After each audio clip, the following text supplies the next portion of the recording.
Hello and नमस्कार दोस्तों, मैं कामना करता हूं कि आप मस्त और स्वस्थ होंगे। दोस्तों, हम सभी को सपने तो ज़रूर आते हैं, लेकिन हम आपको बता देंगे कि सपने कभी सच नहीं होते। लेकिन कभी कभी कुछ ऐसा हो जाता है कि हमारी रूह तक कांप जाती है। सपना आना एक ऐसा पहलू है जो हमें बताता है कि हमारे साथ क्या होने वाला है। दोस्तों, वैसे तो सपनों पर विश्वास करना मूर्खता माना गया है, लेकिन कभी कभी कुछ सपने सच भी हो जाते हैं। तो दोस्तों, आज हम आपको एक ऐसी कहानी बताने जा रहे हैं जो कि एकदम रियल और सच्ची है। तो ज़्यादा देर ना करते हुए सुनते हैं इस कहानी को। दोस्तों, मेरा नाम विनीत है और मैं बदायूं का रहने वाला हूँ। दोस्तों, मैं पेशे से किसान हूँ और खेती किसानी से अपना घर चलाता हूँ। मुझे अक्सर खेतों पर सिंचाई करने के लिए या खेतों पर काम करने के लिए रात के समय दोपहरी में खेतों पर रहना पड़ता है। दोस्तों, हमारे गाँव में सिंचाई करने के लिए ट्यूबवेल लगा हुआ था। पूरे गांव की खेतों की सिंचाई इसी ट्यूबवेल से की जाती थी। हर एक किसान का नंबर एक एक करके आया करता था। दिन में नंबर न आने के कारण दोस्तों सभी किसानों को रात के समय सिंचाई करना पड़ता था। हमारा खेत लगभग 15 बीघा था, इसलिए हमारे खेत की सिंचाई करने के लिए कई दिन लगा करते थे, क्योंकि कभी कभी लाइट नहीं आती थी। मजबूरी में मुझे अपने खेत पर सोना पड़ता था। सोते समय मुझे बहुत ही भयानक सपने आने लगे थे। जब भी मैं अपने खेत पर सोया करता था, बस मुझे भूत प्रेतों के सपने आ रहे थे। अगर लाइट ना आने के कारण मैं घर चला जाया करता था तो भूत प्रेत के सपने नहीं आया करते थे। ऐसा क्यों हो रहा था मुझे नहीं पता था। दोस्तों, शायद मेरे खेत पर कुछ आत्माओं का वास हो चुका था, इसलिए ऐसा हो रहा था। लेकिन दोस्तों, खेत पर भी काम करना था, इसलिए हमें रात में वहीं सोना पड़ता था। सपने में मुझे एक आदमी दिखाई देता था जो मुझसे बहुत ही प्रेम से बात करता था। दोस्तों, सपने में ये आदमी इस तरह से बातें करता था जैसे कि मेरा कोई रिश्तेदार है या कोई मेरा अपना है। इस आदमी के सपने जब आते थे जब मैं खेत पर सोता था। देखने में यह आदमी ऐसा लगता था जैसे कोई ब्राह्मण जैसा हो। मैं समझ रहा था कि यह एक आदमी के सपने हैं। मैं समझ रहा था कि ये आम सपने हैं, इनसे मेरी जिंदगी से कोई लेना देना नहीं है। यह आदमी मेरे सपनों में बड़े ही साफ कपड़े पहन कर आता था, मुझसे बड़ी प्यार से बातें करता था। दोस्तों, जब से ये आदमी मेरे सपनों में आने लगा था, तब से भूत प्रेत मेरे सपनों में नहीं आ रहे थे, चाहे मैं घर सोता था चाहे अपने खेत पर। दोस्तों, मुझे ऐसा लगने लगा था कि जैसे कोई चमत्कार हो रहा हो। खेत पर मुझे भूत प्रेत बहुत ही ज़्यादा परेशान करने लगे थे, लेकिन इस आदमी के आने से वह भी खत्म हो गए। अक्सर ये आदमी मुझसे खेत पर ही बात करता था, लेकिन मैं अब घर पर सोता था तब भी यह मेरे सपनों में आने लगा था। दोस्तों, मैं अब हैरान हो चुका था कि यह आदमी लगातार मेरे सपनों में क्यों दिखाई दे रहा है। एक दिन मैं घर पर सो रहा था, तब ये आदमी मेरे सपनों में आया।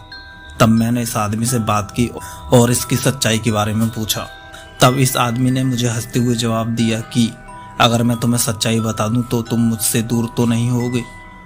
मैं भी सच्चाई जानना चाहता था, इसलिए इस आदमी की बात को मैंने मान लिया।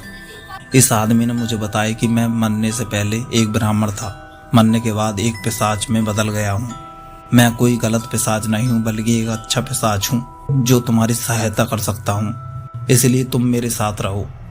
मैंने पूछा कि तुम मेरे साथ क्यों रहना चाहते हो। पिशाच ने जवाब दिया कि तुम मेरे पिछले जन्म के दोस्त थे, इसलिए मैं तुम्हारे साथ रहना चाहता हूँ और तुम्हारी सहायता करना चाहता हूँ।